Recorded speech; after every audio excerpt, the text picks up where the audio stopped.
Almost there. It's just setting up the YouTube feed.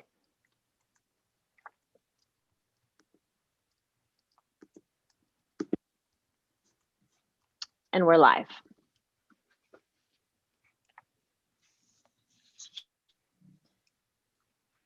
Ziba, do we know of any planned absences for tonight? None that I know of, no. Okay. I feel like I maybe need to give it a couple more minutes.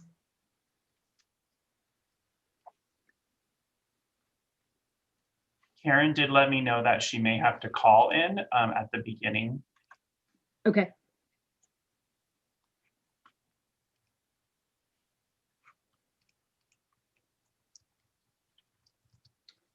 I think we at least have a quorum.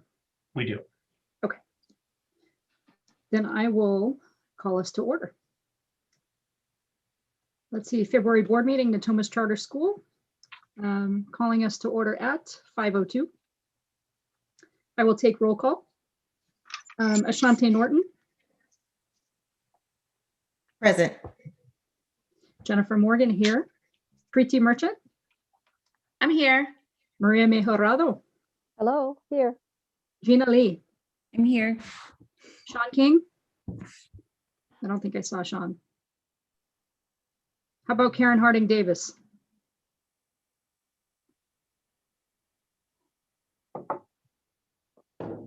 Sean is here, I see.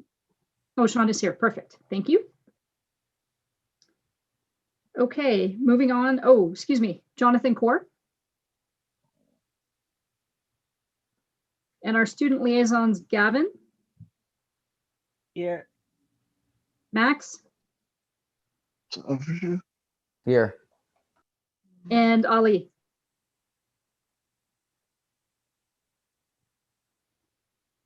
Okay, sounds like Ali is absent. Hi, Sean.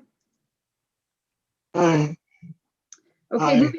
hi there. Moving on to item C, hearing of the public for items on the closed session agenda.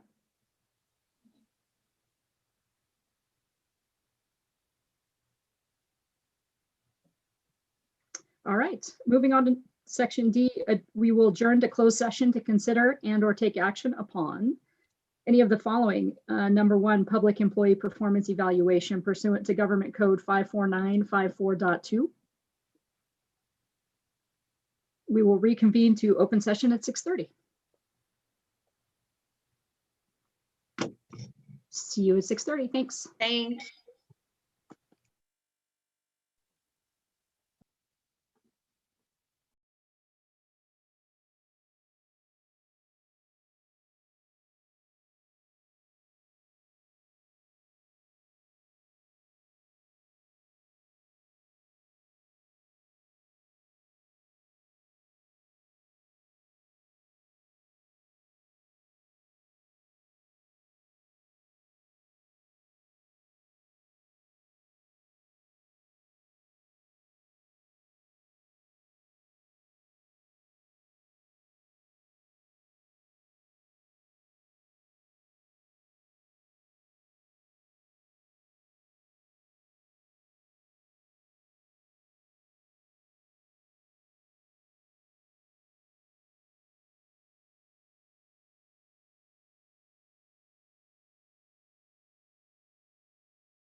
Can everyone hear me okay? I can hear you Yes. now. Yes. Great, thank you.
Okay, I think we can reconvene our February meeting, 6:31. And we have Karen Harding Davis, who was previously not here. She's joined the meeting.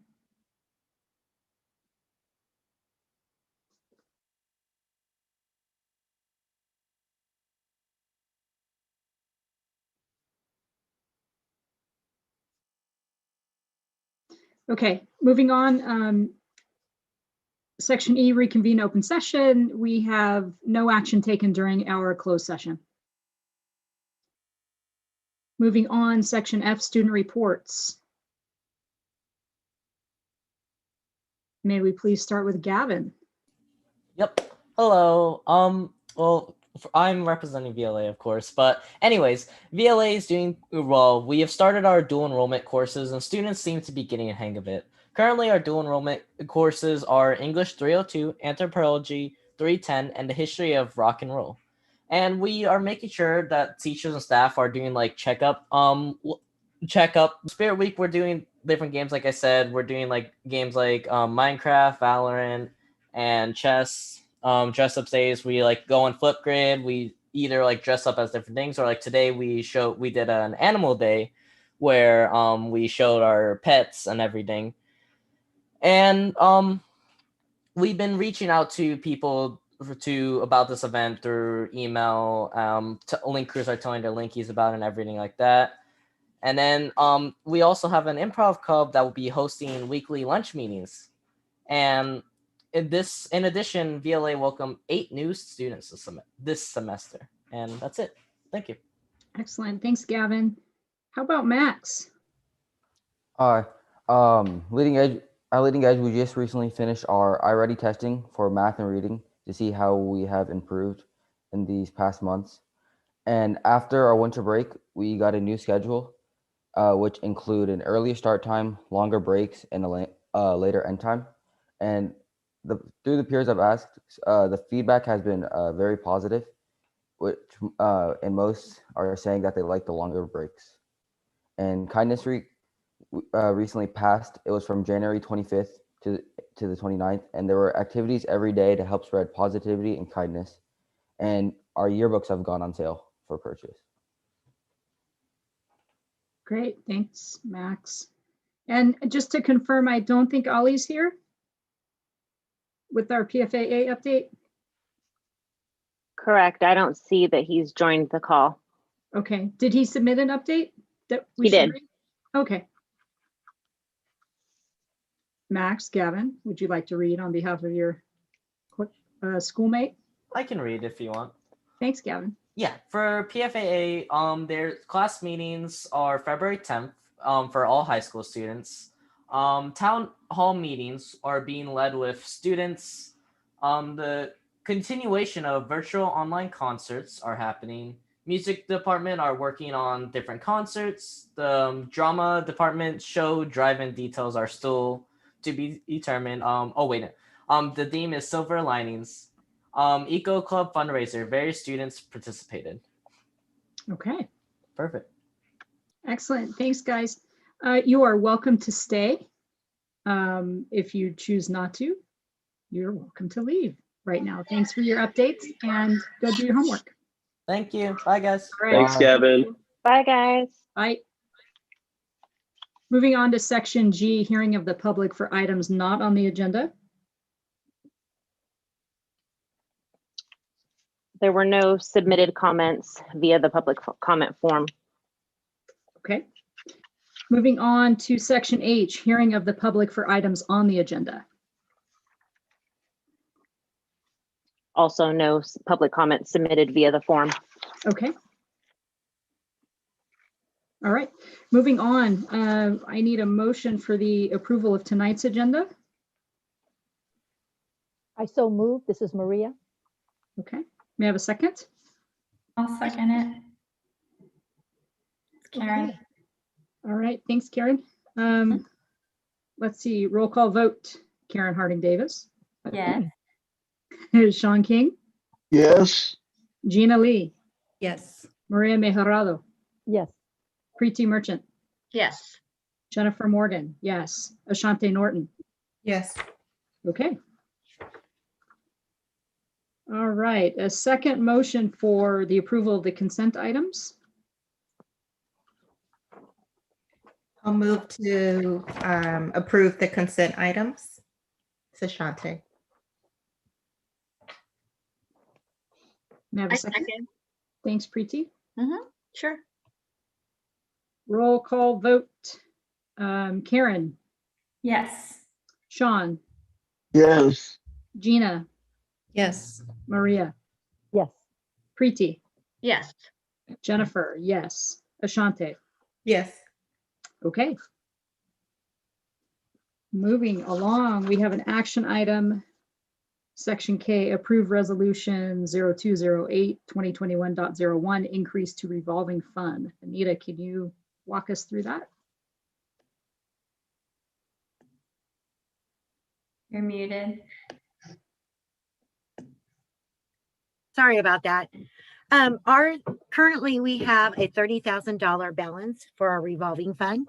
It's an impressed amount. And we're finding that as we're growing, we need to increase that amount. So with charter schools, when we release somebody, either at the end of the year, they're not returning or things like that, we need to make sure that they have the final check, which is a paper check outside of the payroll system at the time that they really leave. Also for any emergency purposes and things like that. This year, we do have a lot of temporary contracts with our distance learning facilitators. And so we're just planning ahead for that to make sure that we have a higher checking balance. Any questions? Okay, may I have a motion to approve resolution 0208 2021.01? I moved. Thank you, Karen. A second, please. I'll second. This is Maria. Thank you, Maria. Roll call vote. Ashante, Yes. Jennifer, yes. Preeti, Yes. Maria, Yes. Gina, Yes. Sean, Yes. Karen Harding Davis. Yes. All righty. Next up on the agenda, the 2021-22 Comprehensive Safety Plan. Dr. Ellis. Hello, all. So the Comprehensive Safety Plan is required to be approved each year in accordance to Ed Code and AB 1747.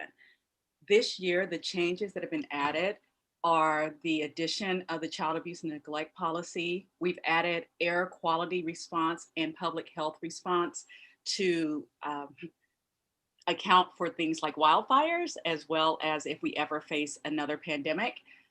We will also be training all of the staff once we return back to hybrid on the policies and procedures in the Comprehensive Safety Plan.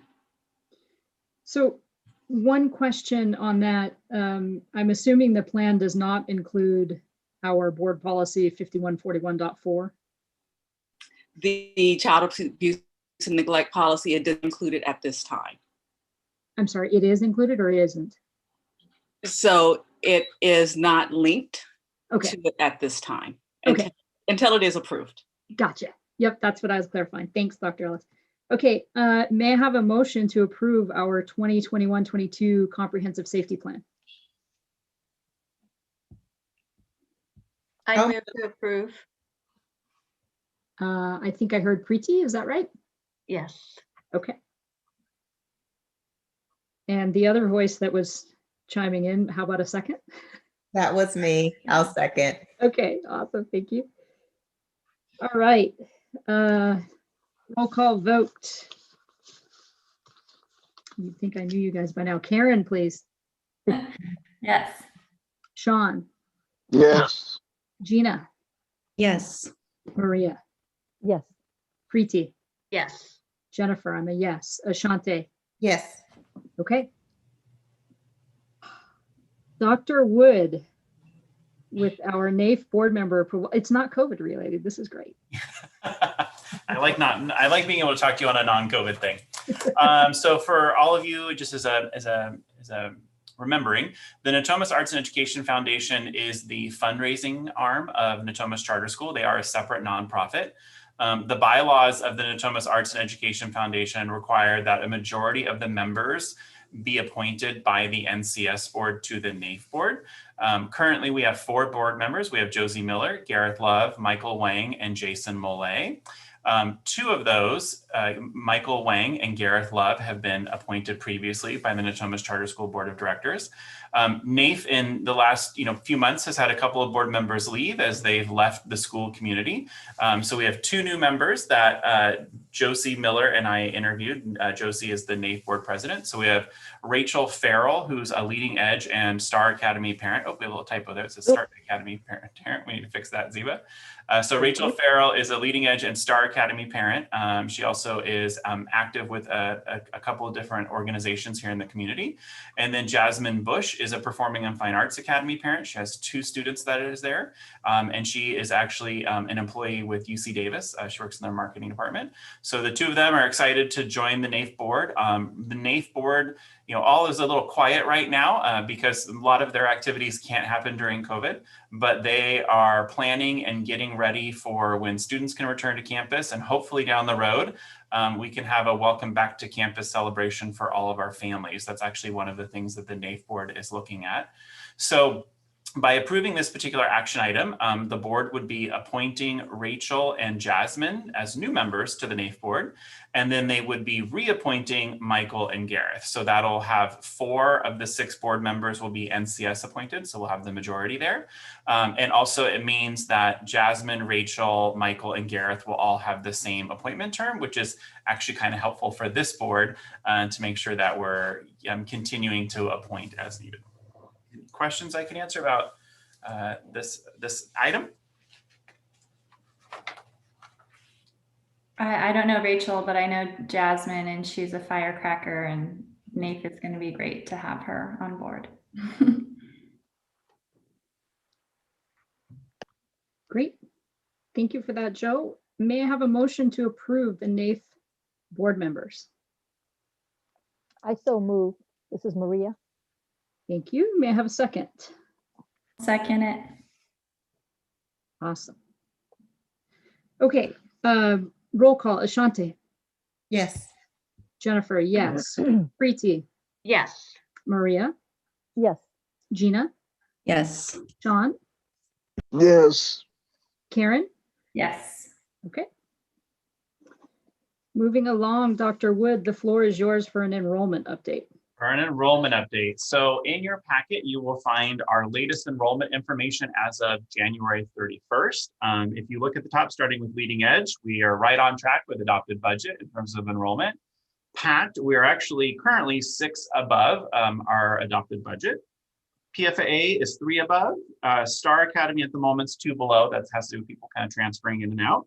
And then VLA is 21 above. So from a fiscal standpoint, we're in really great shape. And Anita is actually later on tonight, she's gonna be talking about the governor's budget proposal, but we're actually using these numbers as we start planning for next year's budget. Great. Here we go. Now I'm comforted. A COVID-19 update. This isn't a board meeting without a COVID-19 update. So Exactly. I'm going to share my screen. I think I need Ziba to stop. Okay, so one moment. So, although tonight's COVID update is very exciting because we're going to be talking about our progress towards reopening, which I'm very excited about, and I know you guys are as well. So if you remember, we have our 4-stage plan for flexible learning this year. We've been in distance learning. We had in-person support hubs resume a couple weeks ago, which has been amazing. I actually had lunch with a bunch of middle and high schoolers today, which is the highlight of my day, is making sure I get to eat lunch with them. But what we're really going to be talking about tonight is what is our progress towards getting to stage 1, which is hybrid learning. That's where we're going to be able to welcome all of the students back to campus who want to come to campus. At this point, I am not sure if we will ever get to stage 1 during this school year. I hope that we will, but as long as some of the key guidances are in place around physical distancing, we will probably be in a hybrid format for the remainder of the school year. But we're going to think positively, and we know that everyone in the community is going to work together to get the case counts down, and maybe we can have a little bit less than 6 foot physical distancing when that happens. I don't know why my mouse is going crazy.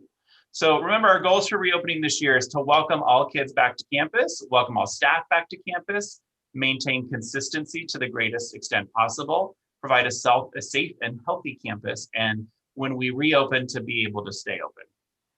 We also talked early on in the year, and I'm kind of bringing this back as a highlight, that ultimately we're working with guidelines that are under development and adjusting. It does feel a little bit like a moving target sometimes, but no matter what, we're going to be guided by our public health experts. And tonight, what we're going to be talking about is what Dr. Katsiri, who's our public health doctor here in Sacramento County, along with the California Department of Public Health, have really advised us in terms of being able to reopen campuses. We need to act with collective safety. So every single member of our community, whether it's a student, a staff member, a family member, we really need to do our on-campus actions and even our off-campus actions, really keeping in mind, how am I protecting the Natomas Charter School community? Next time you guys are on campus, you'll notice there's little signs up around the campus, and they all have a theme that says protect the realm. You know, we are the Knights, and so the idea is that we have to work together to really protect our realm by implementing all of the COVID protocols, and that we have been since the beginning, and we continue to plan with the full NCS community. So, you know, we've been trying to take people's feedback all along, and we'll continue to take feedback as we move into this next stage. So ultimately, reopening is really based on the adjusted case rate for Sacramento County. So this black line here represents our adjusted case rate for Sacramento County going all the way back to September. So we saw a decrease, and then, you know, as this board and many of our community members predicted, we saw a holiday-related increase. And just as a reminder, you know, part of why our campuses are currently closed is that we elected to eliminate disruption. We recognize that Thanksgiving and Christmas were going to bring a significant amount of cases. I don't think any of us imagined it was this level, but a significant amount of cases. And, you know, we wanted to make sure that campuses could stay open and campuses would be safe. So as of last Tuesday, the official adjusted case rate for Sacramento County is 30.6. Tomorrow, there will be a new update. There's an update every Tuesday. And when we get to 25 or below, and we hold that number for 5 consecutive days, we can start talking about opening the elementary campus. And then when we get to 7, we can talk about reopening our middle and high school campus. So hopefully, you know, I look at this curve. I used to be a science and math guy. And so I look at that's a really steep slope, and I hope that that slope continues to stay really steep, and we're able to get to 25 and 7 pretty quickly. In terms of what it's looked like on campus, so we've been, since October, trying to track quarantine cases. For the most part, we're only tracking employees because we're not seeing a ton of students on campus.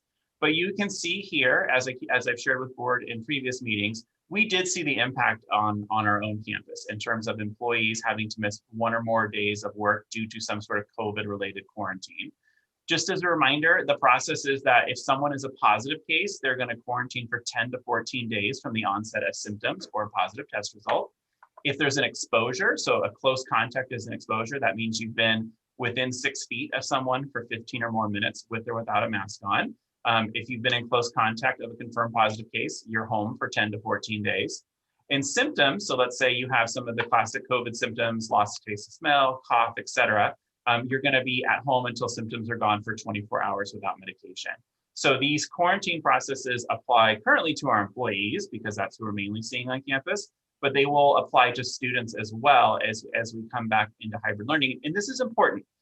One of the schools in Placer County, Roseville High School, they actually had so many cases on campus that they had to switch back to distance learning for 2 weeks, not because it wasn't safe, but because there were so many staff members and students that had been quarantined that they were struggling to stay open. And we hopefully will not see anything like that, but ultimately it's up to what the community at large is doing in terms of making sure that they're staying home when they're sick and taking proper precautions. So why are we talking about reopening? Well, there's been some new research on COVID-19 in schools. So first and foremost, there was a new public health guidance that was issued on January 14th that is really based on the public health department here in California, following what's been happening in the schools and districts that have opened. What they found is that there's limited on-campus transmissions. Schools tend to be some of the safest places in communities, and it's why it's safe to reopen the schools. Students under 12 are also less likely to be infected and transmit the virus. And that's because COVID-19, in order to infect your cells, has to bind to something called an ACE2 receptor. And while every human being has ACE2 receptors, you tend to get more of them on your cells after you go through puberty. So children can contract COVID-19. But what is interesting about it is that children who are positive COVID-19 are largely contracting it from adults or older siblings in their own households. They're not contracting it from school. In the news last week, there was a similar CDC study looking at K-12 schools throughout the United States. And what they really found is that school cases are linked to community cases. What does that mean? It means that COVID comes to school. It doesn't necessarily go from school out into the community. So in terms of protecting our campuses, what's most important is not just the protocols here on campus that we'll be implementing, but also making sure that as we're interacting with each other out in the public, whether it's at the grocery store or a restaurant or visiting a friend, that we're following those same protocols. They also found that when schools opened, so let's say like a county like Sacramento County says all schools can open, that they saw little evidence of community spread. If the community had increasing positive case rates, they could easily be tracked to other things such as parties or holidays or something to that extent. We've also been tracking local experiences. So Placer County, many of the schools open. Folsom Cordova's elementary campuses have opened. And similar to what I shared earlier is really what they've struggled with more than anything else is cases coming to campus and then quarantine related measures that they had to sort of take on. But there's, whether we're looking at these schools in Placer County or Folsom Cordova or looking at our local private schools, no real reported cases of on-campus transmissions. So speaking of the COVID guidance, so all of these numbers on this previous slide, I should say, all this data I shared, makes the assumption that schools are implementing all of the protocols. So what are the protocols?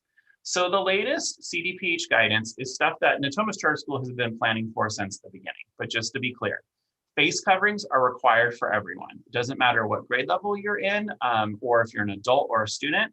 Face coverings are required for everyone. And what I'm talking about with a face covering is a mask or a shield with a drape. Stable cohorts. So at elementary campuses, this really means students staying together as a class in their hybrid cohort. At middle school, we've looked at other ways of managing cohorts through block scheduling, or in the case of Leading Edge, Amanda and her team have really worked hard to try to have kids not switching classes as much as possible. Physical distancing, we are required here in Sacramento County to have 6-foot physical distancing. I know that's sometimes a little confusing because other counties are doing less. At this point, though, in Sacramento County, it is 6-foot physical distancing. That could change in the future, but we will have to see. Adequate ventilation. So really this idea of constant airflow and having, we have the highest filters that you can have in the HVAC systems. They're MERV 13 filters. Good hand hygiene protocols, so washing hands, using sanitizer, and screening for symptoms at home. In Sacramento County, all schools are participating in a Screen at Home campaign. We'll actually be sending home information to families as we get closer to reopening.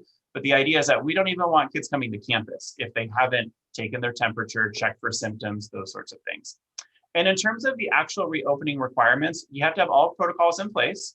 You have to have your COVID safety plan posted and submitted to the local Department of Public Health and the State Department of Public Health.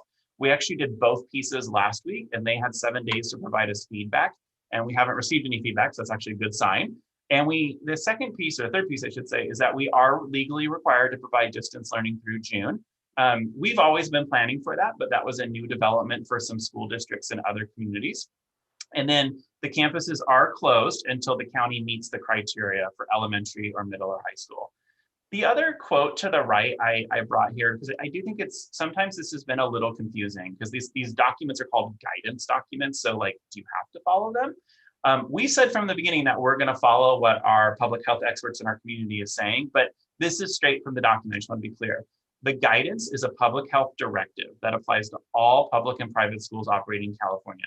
Schools must comply with the orders and guidance issued by the California Department of Public Health. Schools may comply with guidance from other federal, state, local, and non-governmental agencies to the extent that those guidelines are not weaker or inconsistent with the state and local public health directives. And here in Sacramento County, just to eliminate some of this confusion, I believe it'll start next week, but the county is no longer going to have a separate guidance document for schools. They're going to just redirect us always to the state guidance document just to make things simpler. And finally, on this slide, the green check marks, I meant to mention this earlier, we have all of these things in place. So we are really ready to be open and just waiting on numbers. Now, 2 other things I know that the board has asked about, or community has asked about over time is what's the latest on vaccinations and testing? So let me talk about vaccinations. Here in Sacramento County, COVID vaccines are only available to those that are 65 and over and healthcare or first responder staff. What we're being told is that educators it's going to be opening up for educators soon, potentially as early as next Tuesday, the 16th. Also today, the school district announced that Natomas High School is a vaccination clinic. We actually have 2 staff members that are volunteering there on Thursdays to assist. So every Thursday from now through the end of June, Natomas High School will have that drive-through clinic. Their goal is to vaccinate about 1,000 people every single week.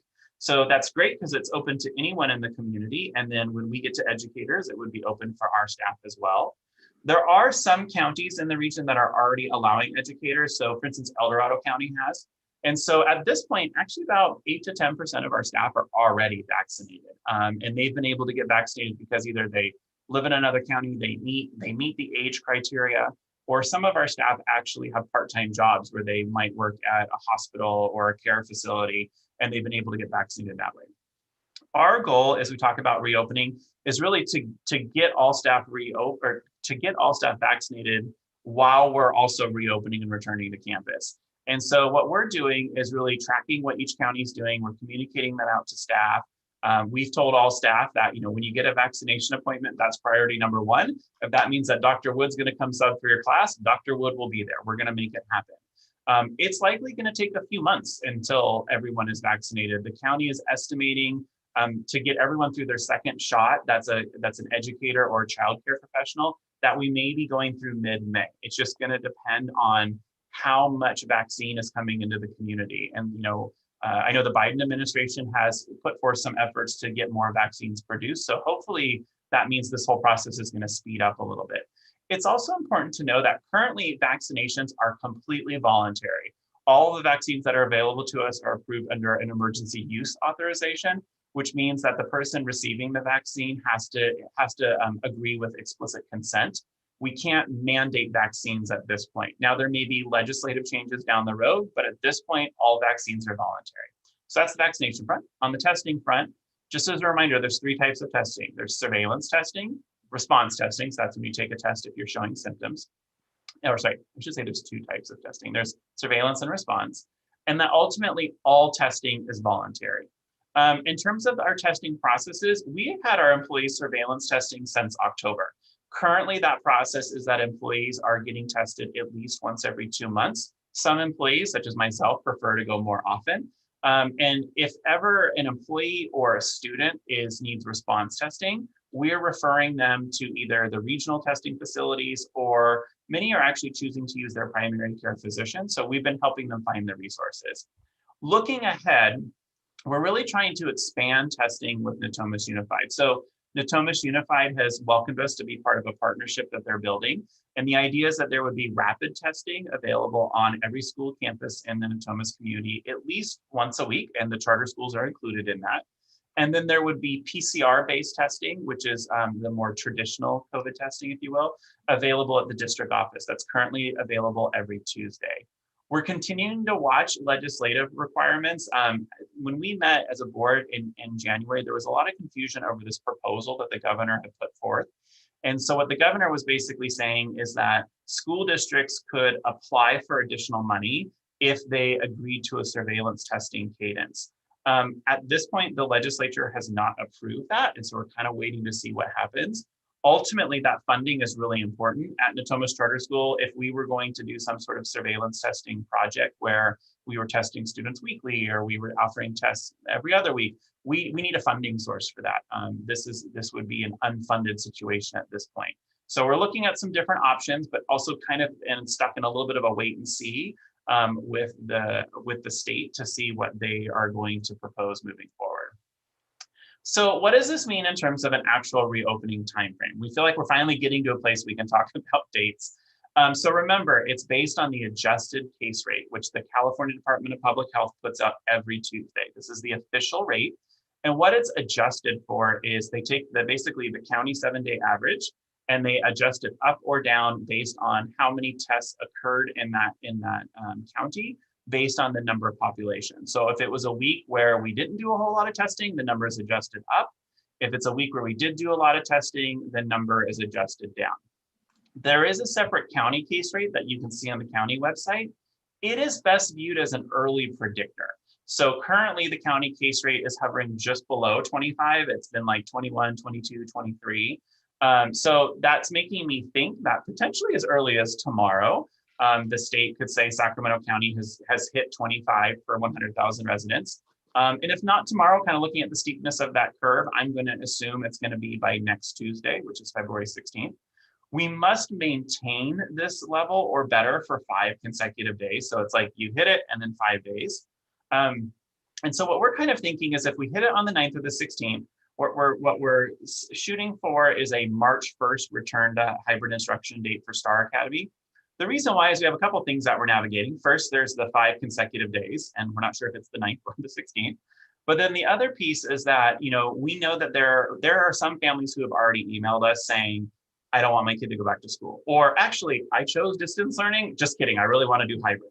And so we're trying to address all of those families and adjust for staffing as needed. We also want to make sure we have all of our final safety protocols in place. We have pretty much everything in place except for signage. We've been waiting to put out signage before, because we didn't want the storms to sort of blow it all away if kids weren't going to be coming back. So we want to put the rest of that out. We're going to do some employee follow-up training, making sure that all of the employees feel confident on reopening and know the protocols and stuff. And then also it's a time to answer any questions or concerns from families. We recognize that, we have probably a group of families, let's say 25% are families that are eager for kids to come back tomorrow. We have another 25% that are a little hesitant, and then we can have that 50% in the middle. And our goal is to make sure everyone feels safe and secure in this process and feels like they can send their kids safely to school. And then what about everyone else, and kind of looking ahead at the remainder of the year? So for the Black Rock campus, it's going to be the same process as Star Academy. It's just 7 instead of 25. So once we hit that number, we're probably looking at setting a date roughly 2 to maybe 2.5, 3 weeks out. It'll kind of depend on when we hit it. In terms of graduation, promotion, prom, this is a common question that we're getting right now. At this point, we're planning for full virtual because that is what is permitted under the public health guidelines. We also, though, are developing contingency plans for more in-person type activities, hoping that the numbers get better and we can switch to those. We're going to finalize decisions after spring break, but Kevin, Seema, and Amanda have been doing a great job of engaging families and students to get a sort of sense of what people are interested in. What we have learned in that process is I think I would have assumed everyone wants in person, but not everyone wants in person. Actually, a lot of people want a virtual option. So we're probably looking at, even if we do in person, having like a live streaming type activity. In the case for prom, the prom committee pushed the prom date out as far into the future as we can. So it's currently towards the end of May. The venue has an internal space that we use, but also a very large parking lot. So more than likely the prom would be held in the very large parking lot outdoors. And we might, if we have to prioritize the number of students who are able to attend, we would prioritize seniors over juniors. So still figuring that out. CASP testing, it is still scheduled. We're following this closely, but we're planning for both in-person and remote administration. Laura next month will probably be sharing in our COVID update what we're doing for CASP testing, because it is a little bit of a unique administration. And in terms of planning for next year, we are beginning to dream for some summer programming. Think of it like summer school or summer support. It comes in many shapes and names. We're looking at both virtual and in-person options, but to be completely honest, this has to have a funding mechanism with it. Based on the governor's budget proposal, which Anita will share a little bit later tonight, we think we're going to receive some summer school funding, which is exciting because that'll give us a resource to really work with. And then the last piece is, and this is not just for the board, but for any family members that are out there listening. At this point, distance learning is set to expire on June 30th. So what does that mean? It means that at this point next school year, all Star Academy Leading Edge and PFA students would be attending school on campus in a more traditional format. We're assuming that some of the public health protocols will be in place, like wearing a mask, staying home when you're sick, but maybe reduced physical distancing. That's going to have to happen in order for all students to be able to access our campus. It does mean that, if we have families out there that already know that they don't want to return to campus next year, that they should be applying to PACT and VLA. And we've actually seen quite a bit of that. I mentioned a little bit earlier tonight that PACT and VLA's applications are really through the roof right now. And that goes back to some families recognizing that they want to stay on some sort of distance learning or independent study type format. So with that, I'm happy to take any questions that the board may have. Hey, Joe, looking at your last slide that you shared. Yeah. Distance learning expiring June 30th. Does that mean that hybrid also is not on the table for the beginning of next school year? At this point, that would be the case, because the only way hybrid functions is if there's a distance learning component. Right.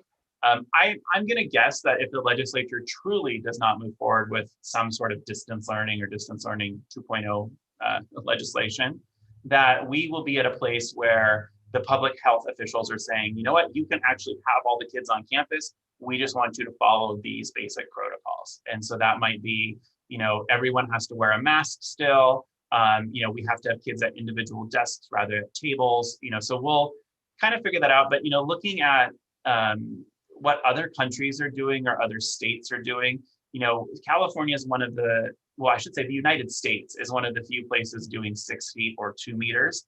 Most of the rest of the world is doing 1 meter or 3 feet. So that's why I'm kind of thinking we might see a little bit of an adjustment in these public health guidelines as we start planning for next school year. And the case rates go down in our community as more and more adults are getting vaccinated. And do we have the physical space to do 6 feet with our current student population? We do not. We are far too large. The average classroom at all 3 of our campuses for kids 6 feet apart can seat up to 17 kids. And most of our classes are in the neighborhood of 28 to 32 kids.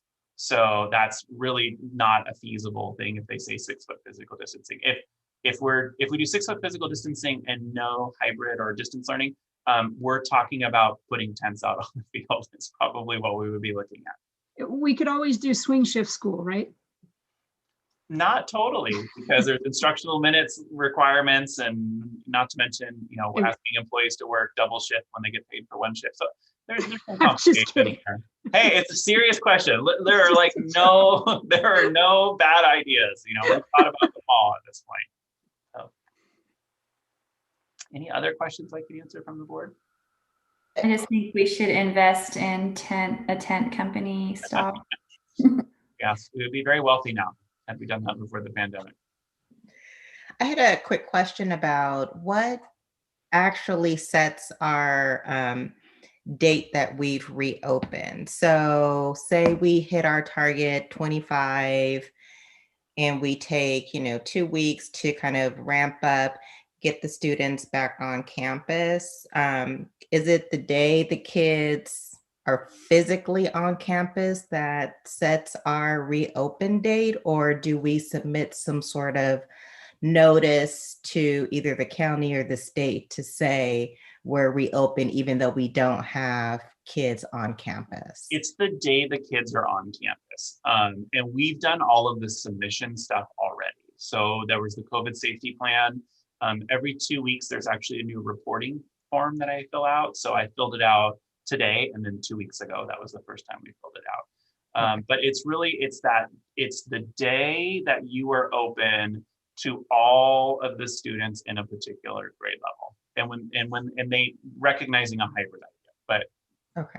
yeah, because right now, under small cohorts, right, we can only have up to 25% of the students max on campus. So certainly that's not accessible to everyone. The idea is that, it's when you're at the point that you've made it 100% accessible to a particular grade level.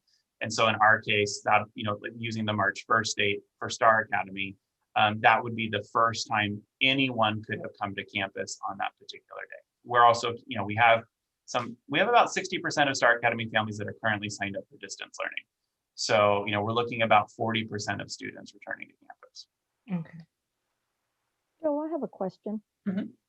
As I saw that in the calendar, have you looked at the possibility of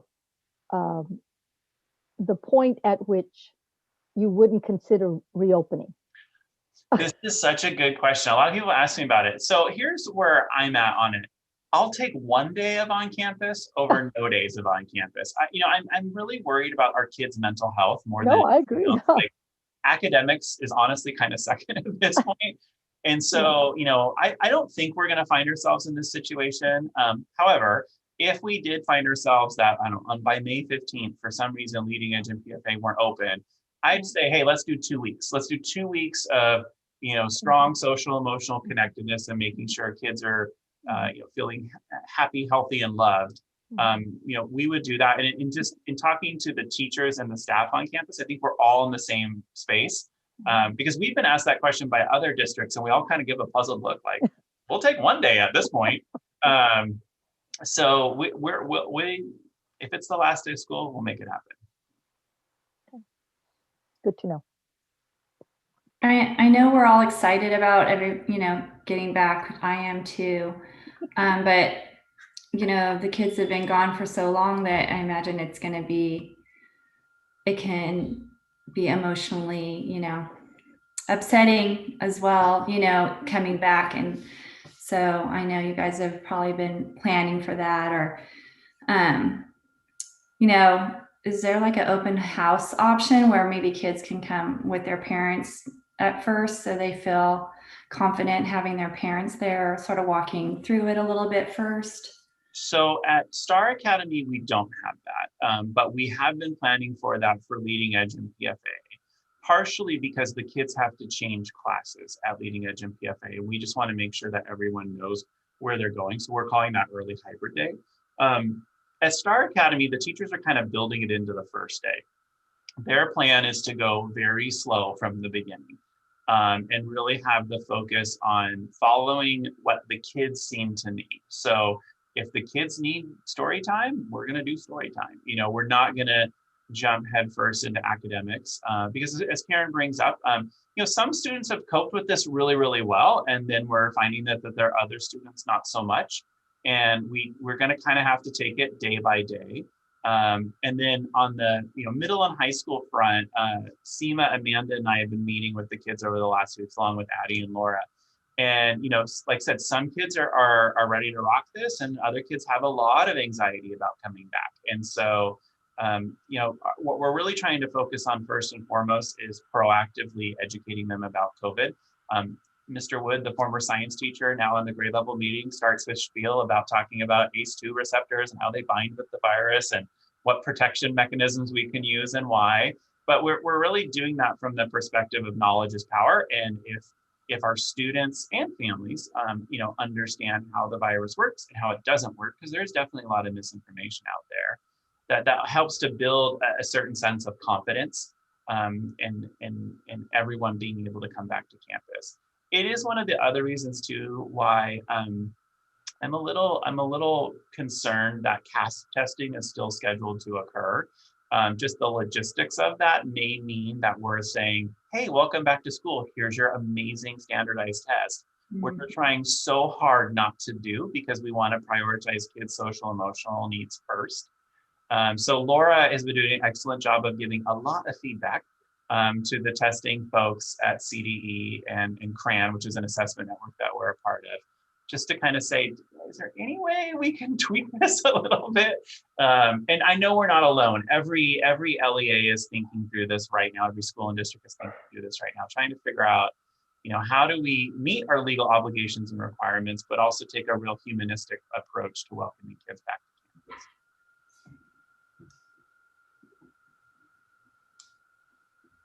Thank you. Thank you. Any other questions?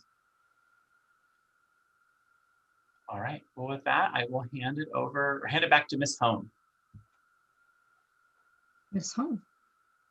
I don't think it's Ms. Hone yet. I think it is Dr. Ellis with first reading of Board Policy 5141.4, Child Abuse Prevention and Reporting. So this child abuse and reporting policy, every year our staff are trained in mandated reporting, child abuse and neglect reporting, etc. However, we had not had a written policy in place, and the written policy is actually required as part of the safety plan that we approved earlier. So we used the policy from Natomas Unified School District as our template and created the policy for Natomas Charter. Can I provide one little dose of, I want to provide one little piece of clarification on the policy. So it isn't that we didn't have a policy, we didn't have a board approved policy. We had actually language in our handbook. Yes. And as a charter school, when we don't have a policy, it's the language that's in the handbook that becomes our de facto policy. So this is just formalizing a lot of it. Yes, thank you. So that's about it.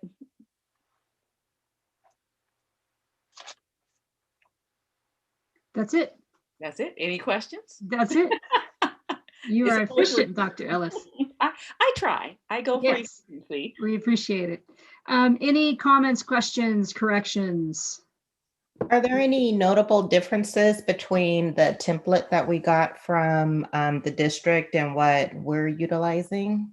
No, ma'am. The only thing is making it charter, using charter language, but there's no notable differences with the actual policy in and of itself. Okay.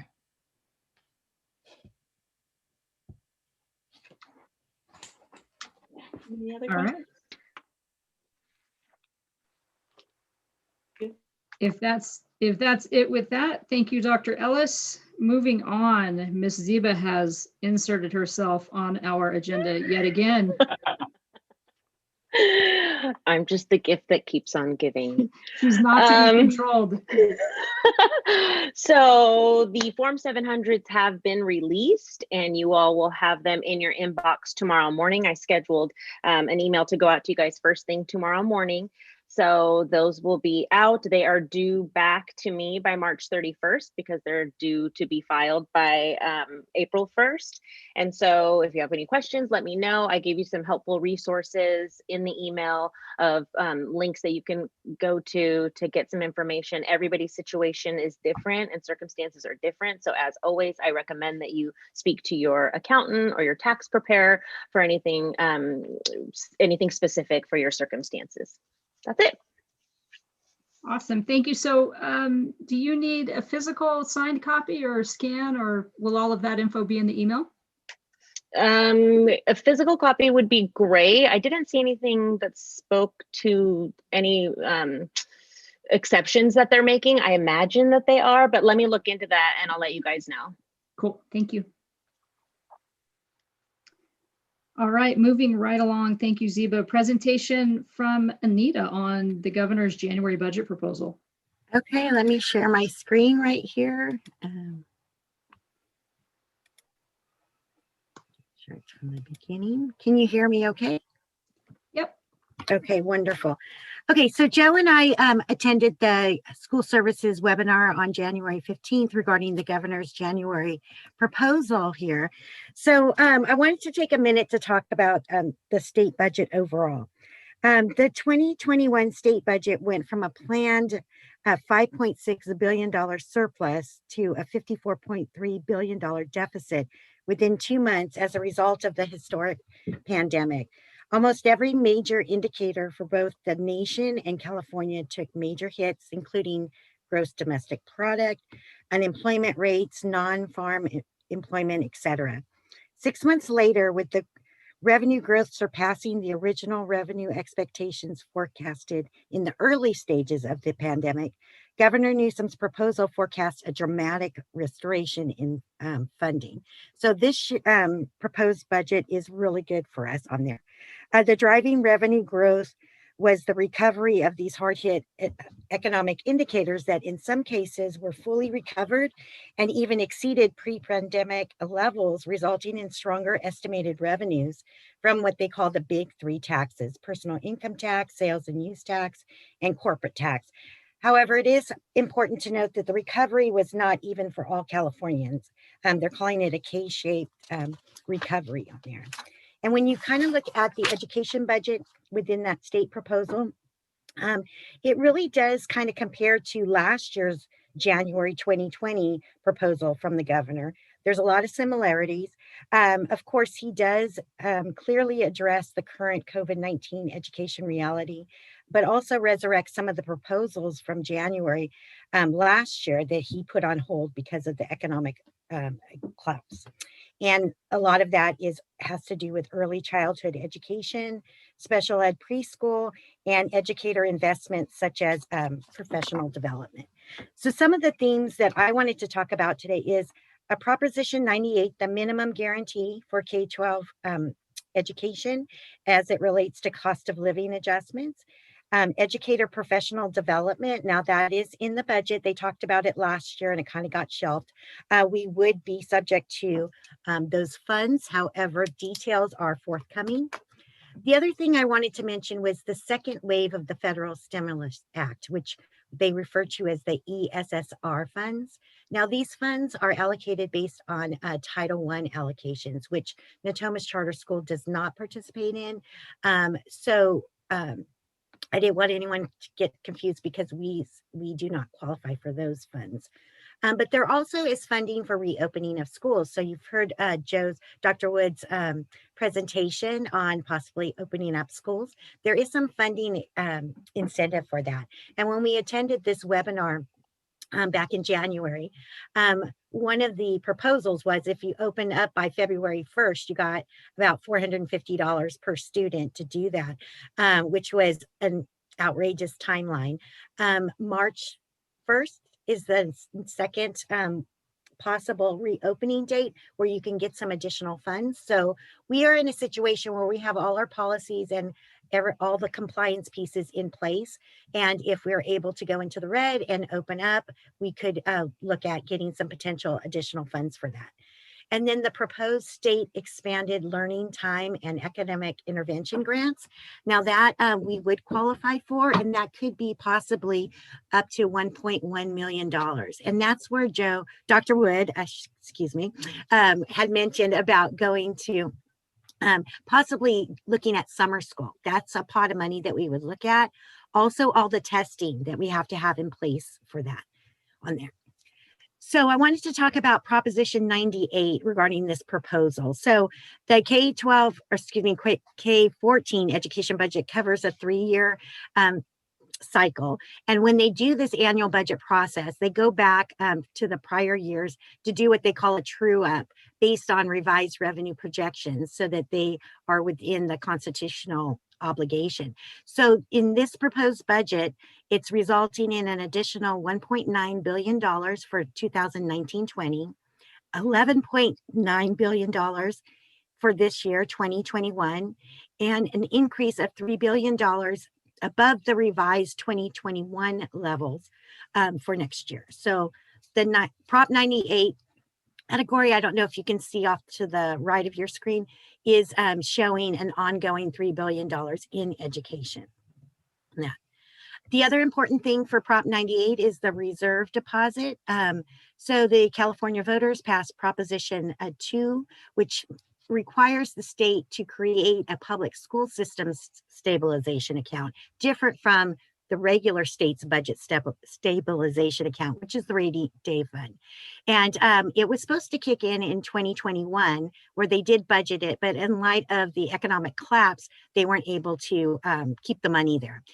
This proposal is proposing to put in $747 million for 2021, as well as $2.2 billion in that rainy day fund for schools. And it basically 4 conditions need to be met, which are listed on your screen right there.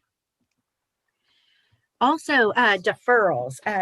As of right now, we have a lot of deferrals that we're facing in this year. So the governor proposed to pay down those deferrals, effectively eliminating the ongoing deferrals for 21-22, but it would not affect this year. So starting this month, we're getting all of our money. We're getting about 30 cents on the dollar. So those still have to come in next year. The extra money that they're proposing is to buy down those ongoing deferrals between the months of February and May of 2022. The June deferral that defers into July would still stay in place. And so far that is ongoing that we have to plan for. Or the cost of living adjustment, good news there.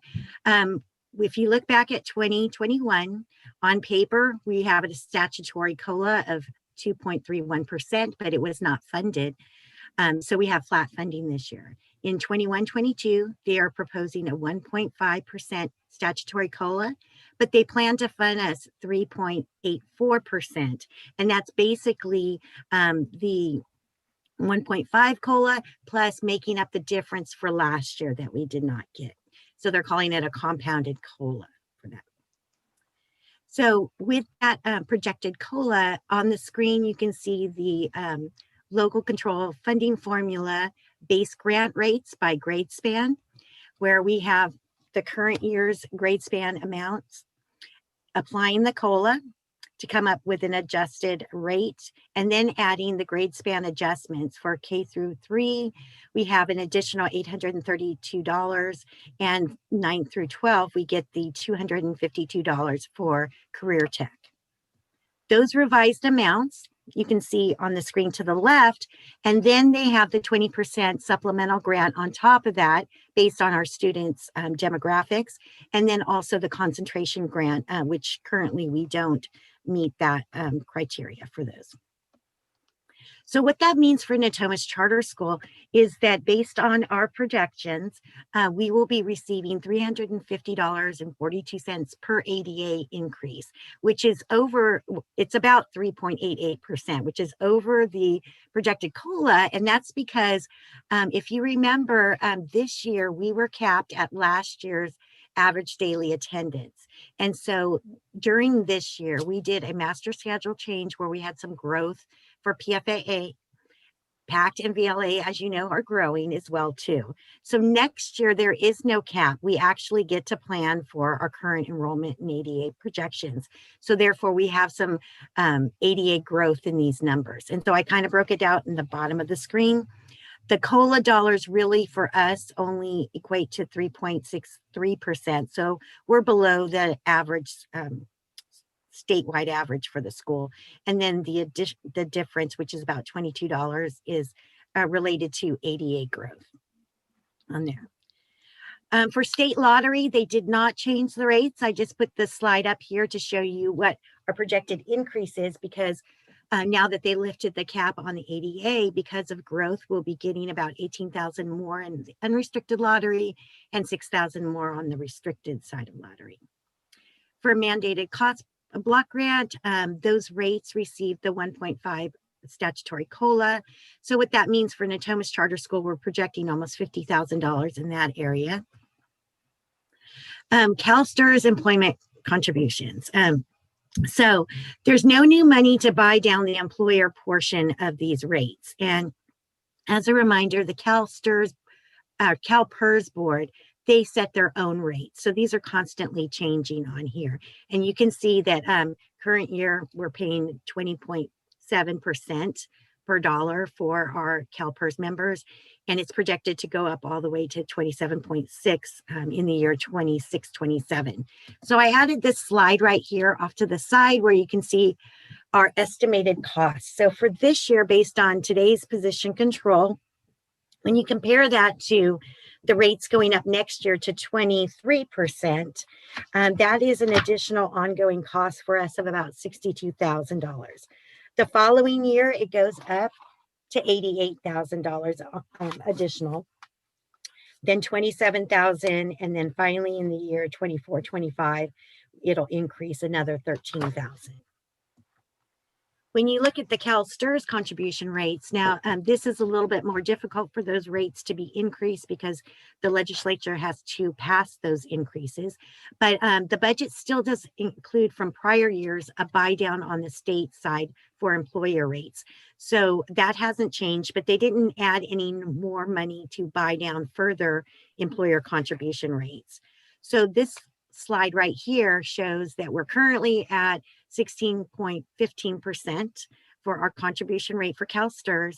The following year, next year, it's going to go down to 15.92%. That saves us about $18,000, but then it jumps way up to 18%, and that 18% results in $160,000 ongoing dollars for us. And then it's supposed to stay flat unless the legislature changes it in the future.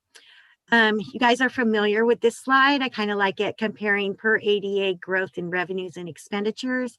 So this is what school services is put out there, and you'll see to the left of the screen is this year where we had flat funding, no additional money coming in, and expenditures obviously exceed no money, right? And that's where you'll see a lot of schools throughout the state are deficit spending this year. Next year, you'll see that the average is $372 of new money per ADA. But then when you factor in the growth in expenditures and stuff, the special ed is always the unknown, but next year looks like a pretty good year to maintain the ongoing costs, increased costs, step and column, PERS and STRS adjustments. Then when you look at the 2 out years, you can see that they are projecting a small COLA in the futures, but then just with the step and column, STRS and PERS increases, those far exceed the new monies coming in, something to keep in mind. And the reason why I bring that up is because I put this graph together here, and this is the difference in projections. So as of the first interim report, the blue bar shows that we were projecting flat funding, and we're already into the year. There's no differences in the rates for this year. We're all on the same page. For the governor's January proposal, that's the green bar right there. They're proposing 3.84% for next year's compounded COLA and a 2.98 the following year. The red represents the legislative analyst projections. And so those are a little bit lower. They're projecting 1.14% and a 1.36%. And then you have school services, which is kind of in the middle. And so, prior to this, there was always some differences in the projections sometimes, especially when you're facing years where you're coming off of a recession or in a recovery mode. And so traditionally we have used the more conservative numbers, but we'll probably be going with the school services projections, which are kind of in the middle for that. And the reason why I'm showing you that is because of a snapshot of the state's multi-year projection here. So you'll see in yellow off to the right of all this revenue, the new revenue that is coming in higher than what they projected. But when you get to the year 22-23, there's a $22.5 billion swing where the state starts deficit spending. And those are the years where they're also projecting a COLA for schools. So it's something that we need to keep in mind as we're projecting. And as you know, we always go with the most conservative projections that we have here. which brings me to reserves and my annual reminder about how important cash reserves, operating reserves are. So with the school stabilization account of proposing to put in $3 billion, if something were to happen, that won't go too far or last too long. So, it's always good to have your operating reserves. Natomas Charter Schools board policy requires 35% of operational reserves. And as of the first interim report, we were at 36%. And again, that is just the operational reserves, not counting other reserves on there. This slide right here is the statewide averages for reserve levels. So the latest statistics only go back to 1819, but you can see that a lot of local schools were preparing for an upcoming recession on there. And so I think we're in really good shape. Peace. So the next steps is that next month I will be back and I am going to be presenting to you the second interim report. It's required to be approved by March 15th. And we'll be submitting that to Natomas Unified as our authorizer and the County Office of Education. Between now and April, we are working on budget development as well as developing our local accountability plan, which is a new cycle for us here that goes hand in hand with our budget.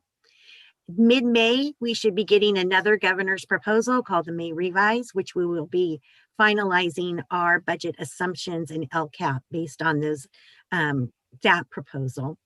And then in June, we will be having you approve our adopted budget for 21-22 as well as our LCAP. And those are required to be approved prior to June 30th.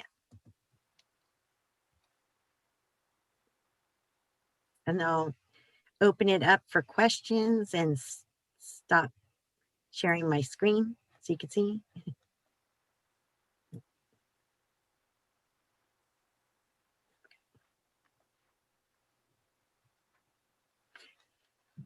I know that's a lot of information on there, and I hope history does not repeat itself regarding if you look back at where we were January 2020 and the roller coaster ride that we went on with the May Revise in 2020, and then the state adopted budget after that in July. So we will continue to update our budget constantly as more information becomes available. No. All right. Thanks, Anita. You're welcome. Dr. Wood, Executive Director comments. So I'll keep them brief tonight. First and foremost, our applications for next school year close on February 19th. These are the applications to be in the lottery. So if you know anyone who is interested in applying to one of our 5 academies, please encourage them to get those in as soon as possible.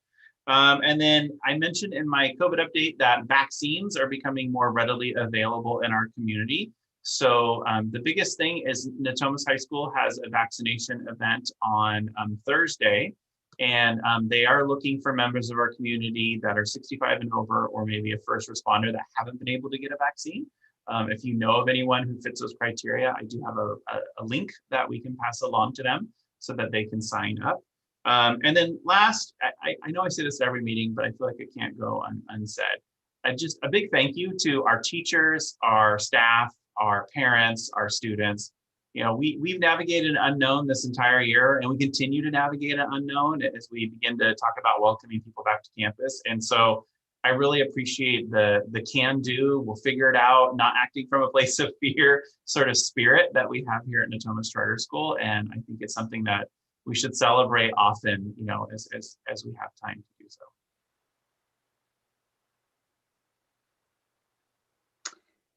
Okay. Board of Director comments. I'll make this quick. The January 22nd Zoom meeting with Supreme Court Justice Sonia Sotomayor was fantastic. I can't tell you how moving it was to sit there and hear her encourage and motivate and share her life with the kids. I tell you, I wrote my own letter to her. I was so inspired. It was, and I thought, God, what a privilege it was for our children, and for us as parents to sit there and hear this. So I can't thank you all enough for making that possible. That was a highlight for me personally, as a woman, as a Latina, as a parent, and so I have to thank you for that. It's phenomenal. Do we have that recorded or saved anywhere, or no? I don't know. They didn't record it. Okay. But it was, as Maria brought up, it was amazing. Our students were so inspiring. It was one of those days where I needed a dose of hopefulness, and I got a big dose of hopefulness from our kids. So it was great. Awesome. Awesome.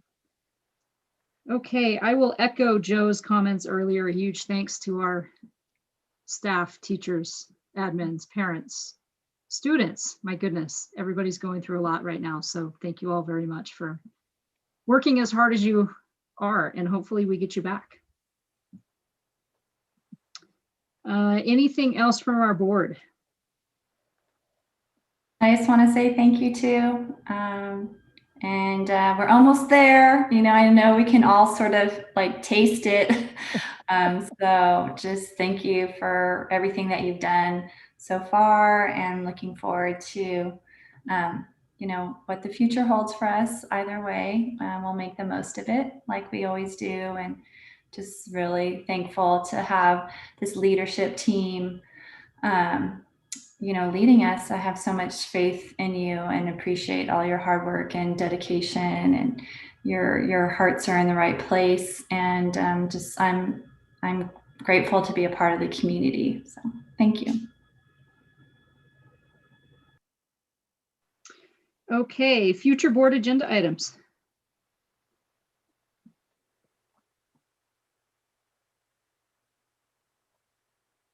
We'll be back in March, probably with a COVID update, talking about budget, I'm sure. We can guarantee you those 2 items at the March meeting, but if there's anything else that, as a board, you end up having in mind, please let Ziba and I know. It's that COVID update that keeps them coming back, Joe. So,